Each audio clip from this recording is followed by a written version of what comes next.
Okay, everyone, welcome back to the show.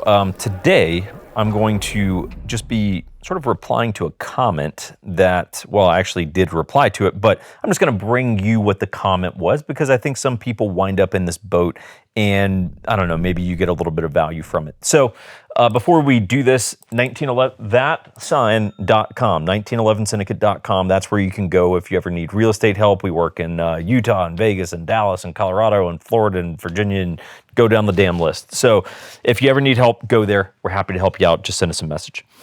So I'm going to read the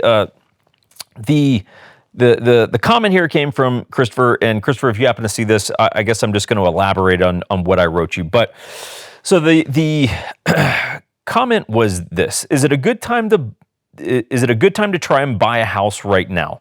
Most realtors say no, not this year, but there's a lot of talk about the possibility of the US dollar going down in value due to China by 2025, right? So China impacting the US dollar going down by 2025.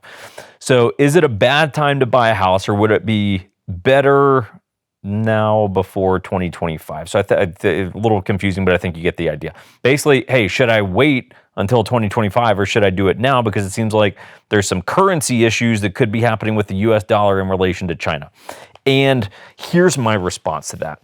In no conceivable scenario should those things be weighing into your right here, right now, do I buy a house in whatever, fucking St. Louis, Missouri?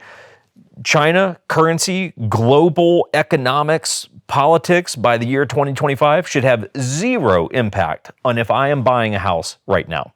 Okay, there's a famous Peter Lynch. You could look up Peter Lynch.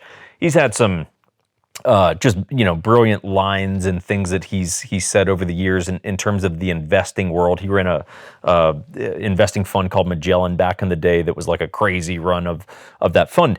And one of the things that he said, we've talked about it before here too, he just said, look, if you spend 15 minutes a year on big picture economics, you wasted 13 minutes. There's no point in doing that. One of the things that he says in his very famous speech is no one can predict the stock market. And by the way, the real estate market is the same thing. Okay, so let's just carry it over. He said, no one can predict the stock market. He said, if you could, you'd see a lot more billionaires in the world.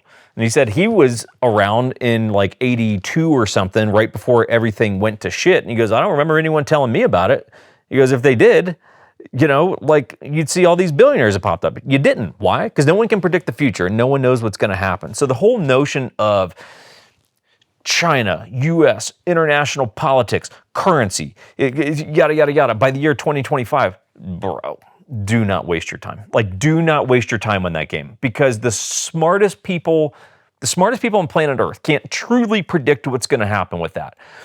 Where they get you is they convince you that they can, right? And that's how they sell you their little motivational book, or they're like, buy my little fucking pamphlet and I'll show you how to get rich. That's how they do it, is by convincing you that they're an expert, right? You watch the CNBCs and all this kind of stuff. You're dealing with smart people, but the reality is you're dealing with an entertainment network who, they're very clear. They're not there to educate you. They're there to keep you on the platform. How do we do that? Well, we got to give you a hook. We got to give you a little bit to keep you on it. How do we do that? We keep giving you predictions because we know you got something on the line. Well, they don't know what the fuck's going to happen. They don't. They have no clue, if they're being honest with you, that they know what's going to happen. They do not. So when it comes to this whole China currency thing, all that kind of stuff, no, stop it.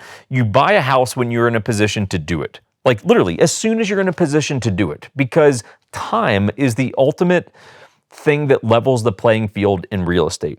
If the market sucks when I'm 30 years old, but I got in at 30, versus I waited it out, and the market's like perfect when I'm 40, and that's when I make my move. I guarantee you, the guy that gets in, I guess I can't guarantee you, but I fucking guarantee you, that guy that got in at 30 and had 10 more years in the game versus the guy that timed it at age 40, guarantee the guy with the longevity in the game wins. Guaranteed.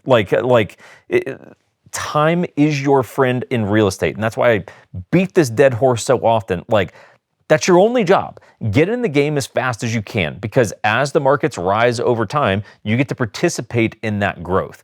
Waiting it out and timing international politics, good fucking luck, because it's not going to happen. It's not going to happen because the smartest people in the world can't do it. So guess what? Me as a real estate agent and you as a YouTube viewer, you ain't doing it either. Sorry, it's a harsh reality, but it is what it is. Too hard, Christopher? Was that too much? I wasn't trying to be mean there, but you asked a sincere question, and I wanted to give you a sincere answer that most people won't actually tell you. So if you're in a position to buy a house, yeah, you should do it. You can use us if you want, or don't. If you got your brother's nephew's mechanic who has his real estate license on the side. So anyway, hope you guys are doing good. We'll go ahead and wrap this bad boy up. See you next time.